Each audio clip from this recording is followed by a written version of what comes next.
Naglabas na ng kanyang reaksyon ng aktor na si Jake Ejercito kaugnay sa hindi niya nakuhang role sa Filipino adaptation ng sikat na K-drama series na What's Wrong with Secretary Kim. Sa pinakalatest na vlog ng talent manager na si OG Diaz, tinanong niya ang aktor hinggil sa hindi nasungkit na role katambal sana ang aktres na si Kim Chiu.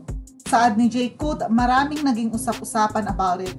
Maraming naging usap-usapan about it. Pero in the end, hindi ako napili. Naintindihan ko naman yun. I trust the decisions of course, the producers and management. Mas sila naman nakakaalam yun. I mean, Paolo Avellino, sino ba naman ako kay Paolo Modify in terms of skills and yeah, I'm just looking forward din sa susunod na pa. Nagulantang ang publiko nang ipasilip ng View Philippines ang dalawang gaganap sa lead role ng serye.